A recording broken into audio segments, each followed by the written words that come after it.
Welcome to Stories of Scotland, a podcast that looks at an obscure selection of Scottish heritage and culture. I'm Jenny. And I'm Annie. And in this episode, we're getting truly obscure and taking a look at nautical witches, sea witches, and witches of the coasts. We're going to look at these sea witches in folklore and mythology, but we'll also go into some of the real history of women who were persecuted for watery witchcraft. And we see witches being connected to rivers, lochs and seas in lots of folklore. Bodies of water are drenched in superstition. Water is vital for witchcraft and the base of every potion, be it a deadly potion or a healing elixir. However, it can also be used against witches and protect mortals from their supernatural habits. Yes, so the protective powers of water are related to the holy water that's used in baptism. Okay. Now, this is going back to biblical references of baptisms taking places in rivers, often after some kind of holy miracle. And so there becomes a certain divinity that's associated with bodies running water. And now this spills over into folklore, where we're seeing witches who were believed to be in cahoots with the devil himself are unable to cross over running water. So this is like in the Burns poem Tam o' Shanter. Tam o' Shanter is an epic Scots poem which tells the tale of Tam, who is out drinking till late with his pals. Alas, eventually he must ride home to his raging wife. But first he has to ride through a raging storm and pass by a haunted kirk on his way. And what does he see happening in the graveyard of this kirk but a huge rager of a party going on? The cursed Cailleach was led by the devil himself, along with demons and sinners and, of course, dancing witches. While watching one particular short-skirted witch dance, Tam can't contain himself and ends up yelling in approval, only for this to backfire and every demon and witch to turn and stare at him, and for the short-skirted witch to chase him and his fine mare Meg through the woods. Tam only just manages to evade capture when faithful Meg leaps a running river, over which the witch chasing him was unable to cross. Yes, and that's why catcalling is bad. But thanks to this babbling burn, Tam only just escapes the clutches of the pursuing witch. But unfortunately, his poor horse Meg is not so lucky, and she loses her tail at the end of the poem because the witch has snatched it from her as she leaps across the bridge, and it just detaches as though it's a doll part. He's having a mare. Well, at least Tam certainly had quite the tale to tell. Yes, and luckily we've got plenty of excellent tales coming up.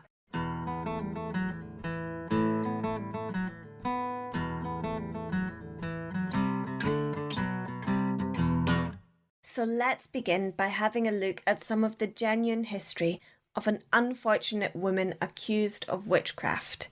So we're going to be heading back to the 17th century, when Scotland is in the thralls of superstition about supernatural and satanic forces. The year is 1644, and Marion Peebles, also known as Marion Pardon, is living in Hillswick, Shetland. She's about to face a dreadful and harrowing ordeal, because Marion Peebles is accused of witchcraft. Poor Marion Peebles, aka Marion Pardon. Do you reckon that was her? She was like, Peebles just doesn't have that witchy ring to it. I just really want something that hits hard and lets them know what I'm about. Marion Pardon. Well, what would you go for? Jenny Toad Snatcher. And what would I be? You'd be Annie Broomhandle. That's not fair that you get to be a toad snatcher and I have to be a broom handle. I think, these are all valid parts of the witch's skill set. So what exactly is it that Marion Potion Peddler is accused of doing? Well, I've actually got a list of the alleged crimes of Marion Peebles from her trial. So do you want to read a couple of these out? You are accused of practising the fearful and damnable craft of witchcraft, sorcery, and charming in the manner following. By your wicked, devilish, and malicious act of witchcraft, you did cast sickness upon Janet Robertson, who immediately, upon your departure, fell in an extraordinary and unkindly illness and lay 8 weeks taking shivers and pains by fits at midday and midnight, and was most terribly tormented. And thereafter ye sent her a cheese. So yes, this is a genuine trial where this real woman, Marion Peebles, was sentenced for witchcraft because she sent a cheese to a sick woman named Janet. The cheek of it. She's only going and sent me that wheel of cheddar when she darn well knows my favourite is that fancy smoked sausage one for the cheese manny. Maybe it wasn't her favourite cheese for the cheese board, who knows? But in the trial, it tells us that it was the cheese the size of a loaf. So it was a really considerable cheese. Right, she's just being kind. And Marion would have made that cheese by hand, you know. There wasn't really a cheese manny back then. Maybe she just wasn't very good at making cheese. Everyone's like, ugh, no, that's that stinky stuff for France. No, that's definitely not what was happening. But no matter how sick she was, Janet was refusing to eat Marion's cheese. And then apparently, because of Janet's great self-discipline when it comes to dairy and her magical cheese refusal, Janet immediately broke the curse of her sickness, which she claims Marion had put upon her. Okay. However, she makes the allegation that the disease passed from herself over to her 2 cows, and then her cows died. Well, you know what they say, Annie. A minute on the lips and an eternity in hellish damnation and torment. For your cows? That makes no sense at all. All right, this all seems a bit cheesy, but what's fishy about it? What does it have to do with the sea? Well, being from Shetland, the trial of Marion Peebles frequently mentions the coast and the sea. For example, Marion was accused of souring and ruining malt that was being brewed by a man named Edward Halcross. And then she implanted in his mind the idea to go and get the seaweed at a dangerous, narrow creek with high rocks, and then, by your wicked and devilish act of witchcraft, made stones loosen and fall down with him, whereby his life was in great peril, yet saved to the admiration of all beholders. Wait, so she sent a man to go and get some slippery seaweed? That's hardly so bad. Seaweed has plenty of fibre. Well, yes, remember Seaweed Edward because he pops up later. See, that's a good wizard name. Now, the trial goes into accusations relating mostly to cows and illness of people. Lots of people either getting water or blood from their cows instead of milk. Ugh.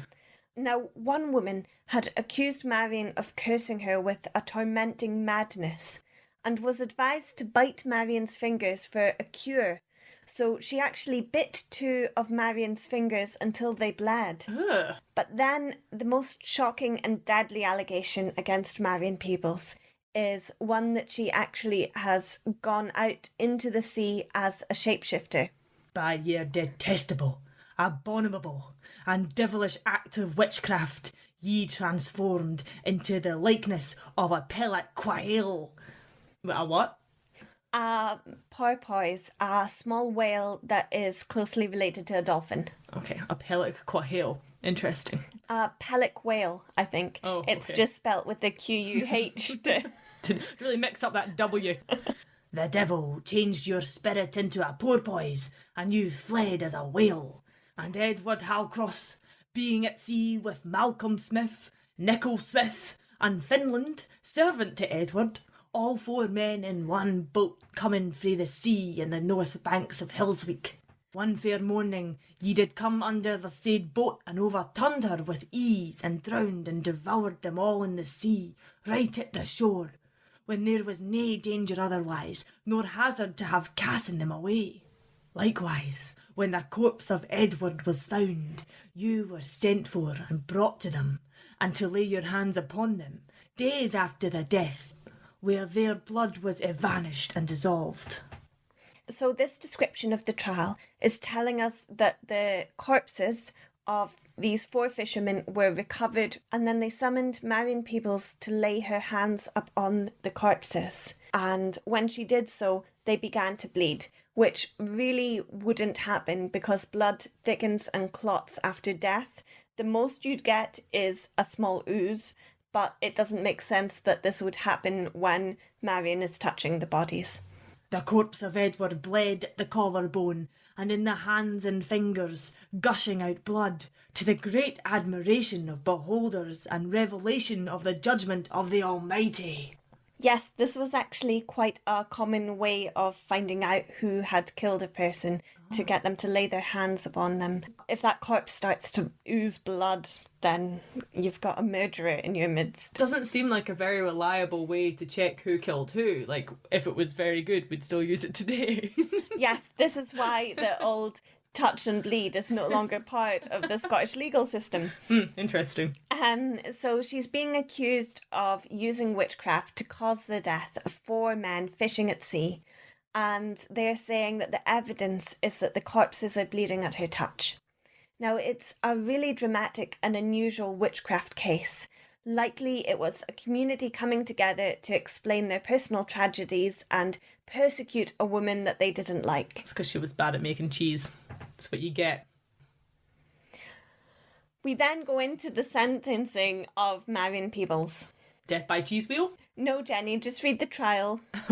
The judge adjudged the panels to be taken by the lockman to the place of execution, to the West Hill of Bury, and there, right at the one stake and burnt in the ashes, betwixt 1 and 2 in the afternoon. So there's no ambiguity here that Marion Peebles was burnt at the stake until she became ash. Wow. We think that this hill west of Burney is now known as Gallow Hill, which is a fitting name for a hill of executions. Well, what's interesting is I've looked at some old maps for this Gallow Hill, and it seems to be a lot of them in Shetland, maybe a dozen or so, and that seems like a lot of killing hills for a small group of islands. Yes, so the Gallow Hill that is west of Berry Hill is just overlooking Scalloway. Ah, well, at least she had excellent views of the town from up there. Well, perhaps not an excellent view for poor Marion Peebles. Now, what I find really difficult when looking at the history of people accused of witchcraft is that usually the only information we have about them is what came up in their trial. Because the 17th century doesn't have census records or civil registration of birth, marriage and death records, we only really know about the lives of everyday people when they either come into trouble with the law or if their names appear in rent books, occupational records, if they've disputed land, or perhaps if someone emigrates, we can get records of them. But it means that all we know about Marion Peebles is the account of her witchcraft trial, which actually says much less about her and more about the community of Shetland and their superstitions and beliefs in the 17th century, and their conspiracy to execute her on this hill. These fit into broader witchcraft trials across Scotland and Europe. Well, when she wasn't a porpoise, what would her life have been like? No, she wasn't a porpoise, Jenny. This is the point. Haha, Marion Blowhole begs to differ. Jenny, Marion Peebles would have had a simple and rural life, with a husband named Sween. It's unlikely that she would have left Shetland mainland, as she had no need to. She would have worked a small piece of land to grow her crops. She had cows which she would have milked, made butter and cheese. Cheese. Not witchcraft devil cheese, but just normal cheese. Maybe it was just like substandard cheese. She would have gone to church every Sunday. However, one of the investigators on her trial was actually a Shetland minister, so perhaps the ministers of the island didn't like her very much. Or her cheese. Her husband would have likely worked in fishing, and perhaps Marion Peebles liked animals, as she's mentioned in the trial as having crows fly around her, but this could just be another metaphor of superstition. Yeah, her familiars speaking in bird tongues to the devil, doing her bidding all over the island. Well, no, likely if there were any crows and they weren't just in the imagination of the islanders, they would probably have just been looking for a snack. Well, there's plenty of cursed cheese in the larder. Jenny. But this is an interesting case because it tells us a lot about the superstitions of Shetland, which are entwined with a life between land and sea, cows grazing on the pastures and porpoises swimming out on the waves. But when we look at the cases of real people burned to death for witchcraft, it's really hard to find meaning or justice in their stories. We can perhaps take the story of Marion Peebles as a reminder to be kind to the most vulnerable people in our little worlds when we can be. Even if their cheese is below average standard for Hills Week. And we should also be fair to porpoises and mammals and crows. Was that a crow noise? Yes, I guess it was.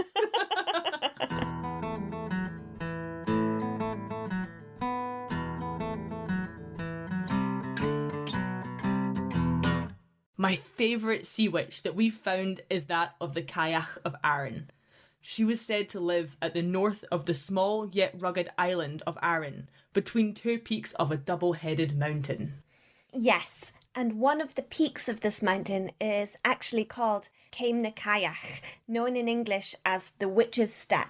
And it was called this for good reason, for the witch would perch up here watching the boats pass between the mainland and Arran in the waters of the Firth of Clyde. Here she would sit until her stomach began to rumble. But this huge hunger couldn't be satisfied with some warm porridge nor haggis, neeps and tatties. No, the only thing that would satisfy this witch was the flesh of a man. I didn't know that witches liked haggis, neeps and tatties. I don't know, everyone's different, Annie.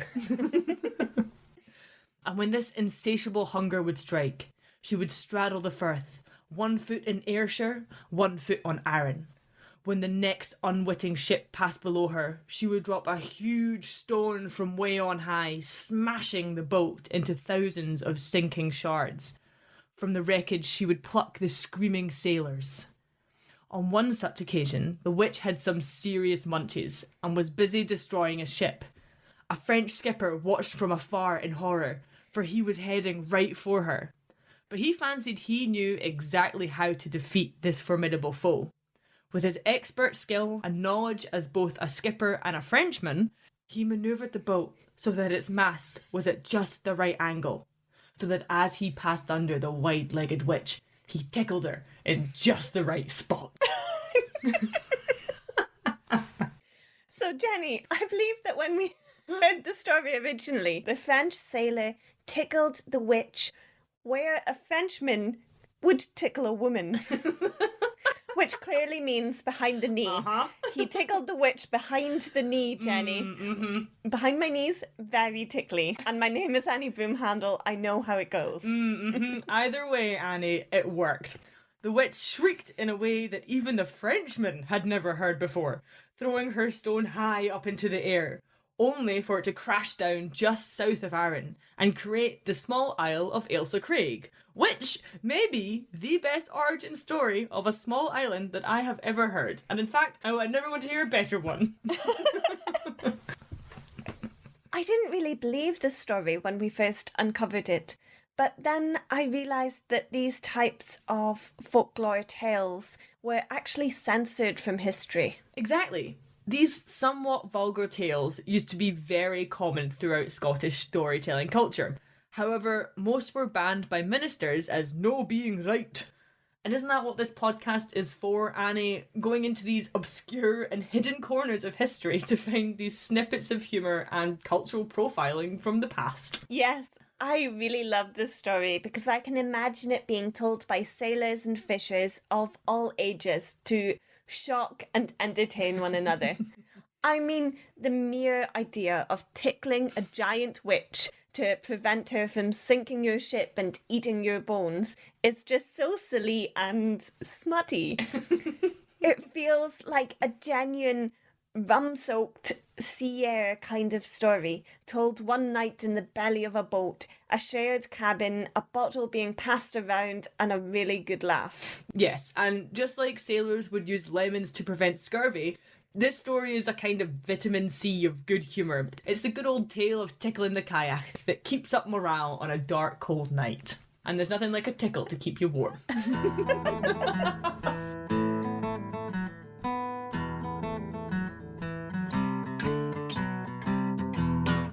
Our next tale is coming from an oral history of Brucey Henderson, a well-known storyteller from Shetland.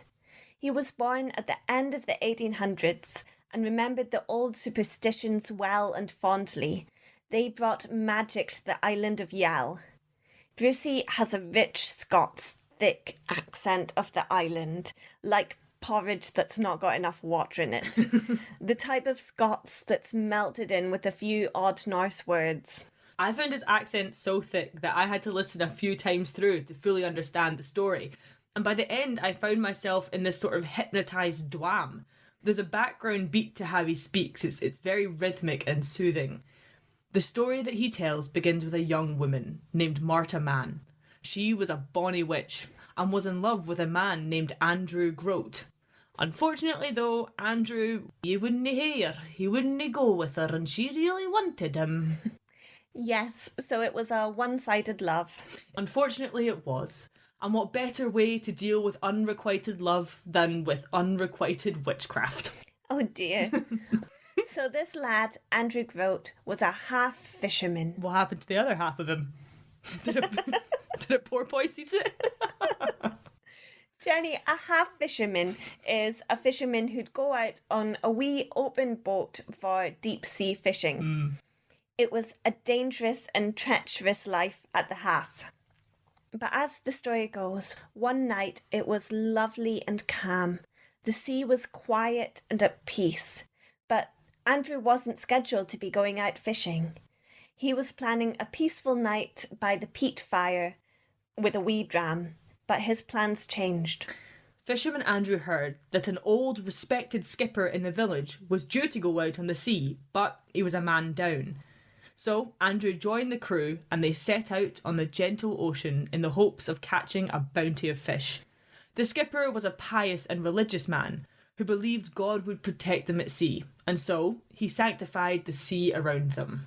However, as the skipper blessed the ocean with his fishing rod, a huge wave rose in front of them, and from this wave reared out our rejected witch in the form of a furious flayed ox.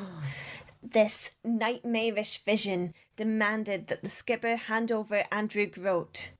It was clear what her intention was if her demand was refused, to use her giant ox hooves to destroy the boat and kill the man in it. However, the skipper was fast thinking and jabbed the flailed ox apparition in the foot with his big fish gaff. That's a big pointy hook, Annie. And the ox quickly found this out too. It was extremely painful, and in agony the ox witch vanished. The brave sailors continued onwards and secured a great deal of fishes and returned to the coast celebrating.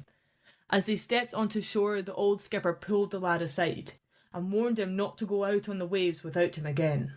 And the crew noticed as they came into shore the young scorned witch lying by the sea with a broken leg, claiming that she had simply fallen in a terrible accident.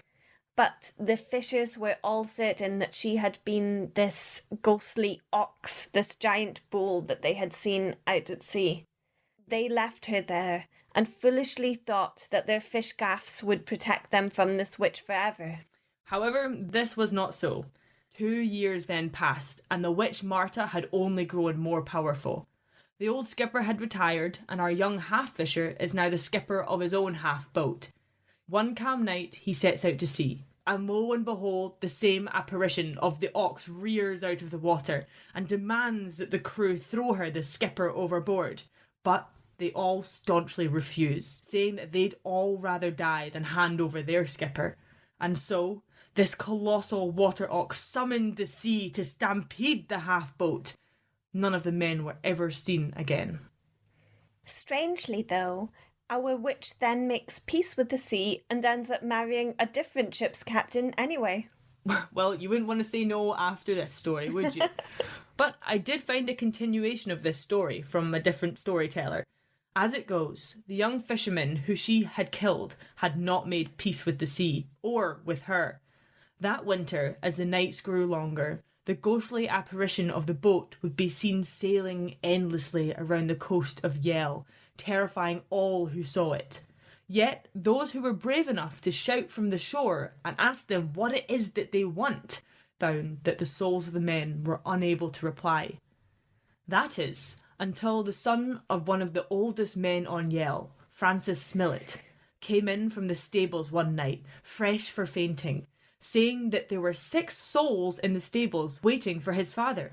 So, old Francis hobbled out and he met the lost souls. He first counted only 5 men, and he asked where the 6th was, only for a ghost dog to growl from below his knee. Oh, there was a ghost doggy with them. Yeah, a ghost dog. It's a ghost best friend. Here, the ghost set about interrogating him on some very important topics. They asked him, is a crow black or white? He replied, it's black. They asked, is the tide ebbing or flowing? And he said it was flowing. Is the moon waning or growing? And the moon was growing. After he answered their questions, they finally told him why they were there. It's strange. It's like they wanted to give him a riddle, but instead they just asked him some questions about the natural landscape. I feel like with the riddle, there was a chance that he'd get it wrong, so they wouldn't be able to continue. But with these very easy questions, it's like, all right, mate, let's get the pantomime over with and say why we're here. Which is exactly what they do. They say to him, we are here as you have been a sinner through all your life. This one time, you charged a widow 3 times too much for a bushel of corn. And when you were in the war, you would rob all the dead soldiers as they lay on the battlefield. And don't forget that one time, right, that you charged that widow 3 times too much for a bushel of corn. Plus all the dead blokes, but mainly the corn. They really repeated the corn. Well, you don't overcharge a widow for the corn. You also don't steal things from dead soldiers, but it's mainly the corn. And so for all your bad, we must tell you our story. And they told him of the witch and the ox, and finally, unburdened of the curse of their death, they began to laugh and cheer, and walked away, fading into nothingness. Now the old man stood there in shock, burdened by this heavy tale. Suddenly he could stand no longer, and he collapsed and was swallowed by a burning black fire. The end. Wow. So the ghosts just had to tell someone their tale before they could leave this earth. And they chose to tell an old man with a checkered past. Very checkered. Don't forget those bushels of corn, Annie. See, I thought what he did during the war was worse. So much worse, that's the thing. But they're like, that corn that one time. It does teach us not to overcharge widows, or else we become so overburdened with tales from ghosts that it can possibly kill us. Yep, that's what I learned from this one. Don't you be overcharging those widows. Ever. But I do think it's interesting that they chose to tell him. Is it because he was already so old and the closest to death? So he was like the closest link to their world, almost. Or was he the closest to the devil for that overcharging a widow malarkey? Or did they know that he deserved to be burdened with this information, knowing what telling their tale would do to him? I'm not sure we'll ever know on this piece of folklore, Jenny. But the tale that the ghost told of Mart Man, the sea witch ox, survived and has been passed down and retold and reimagined over generations. No, I choose to believe it happened exactly as it is told by this man. So maybe he didn't die quite so quickly because he was clearly able to pass on this story and be the first person to tell the truth of the Witch of Yal. What happened to old Marta after this? She married a ship's captain. Wow, so she managed to get away with it all. Well, she was just a figment of folklore, Jenny. That's why. Interesting take on the whole story, Annie.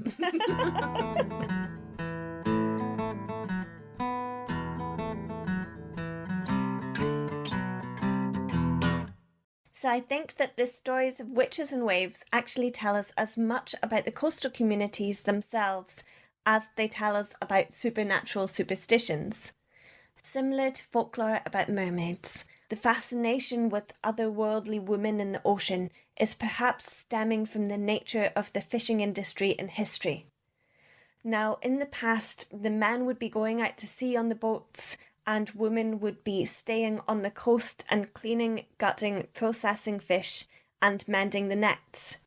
So, for the fishers of the past, the women stayed on the land, but these feminine myths and legends came out over the deep ocean with them. Part of what has been strange was reading the tale of poor Marion Peebles, burnt for witchcraft, and then seeing how many of the threads of superstition in her real life wove into the folklore. Yes, it seems to start with something very everyday, like the agriculture or fishing work. And then a sick cow or an accident at sea can grow into an accusation, or in a nicer community, a fireside tale, depending on which century you're in. And then the environment that the people lived in also influenced these stories, grounded in Gaelic roots that have giant deities shaping the landscape.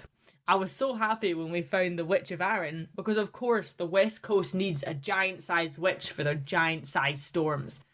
And also, we see these superstitions used as a way to explain and understand the trauma of death and the power of nature. Men going out on half boats and then never being seen again, with no explanation or answers for the family and the loved ones waiting for them to come home. It's often easier to cast this blame upon some innocent person that you just might not get along with than live with the constant unanswered questions of their deaths. See, I think that's funny because I think that building up mythology like witchcraft into legal systems actually creates so many more unanswered questions than it does answer them. I feel like there's quick answers and long-term uncertainties. And the quick answer involves burning poor Marion. Well, there's such things as a quick fix and then a burnt witch. And she's not a witch, and this is the whole point. Mythology becomes an emotional and psychological response to the environment. And it's always these poor women that suffer when it bubbles up and is allowed to seep into a legal system.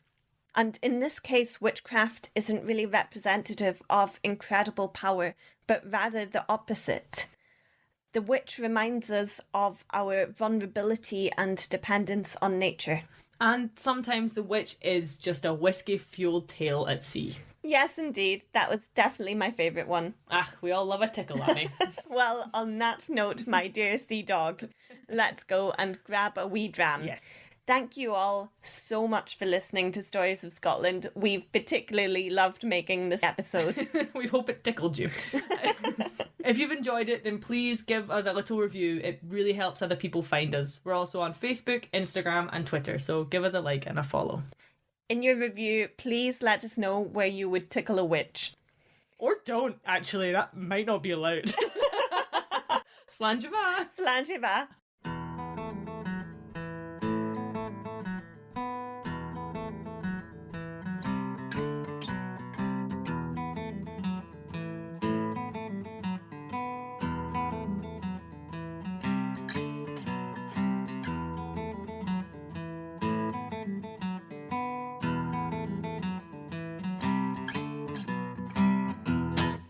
Enter crow noise here. Caw, caw, caw, caw. Oh, that was better. Good crow noise, Jenny.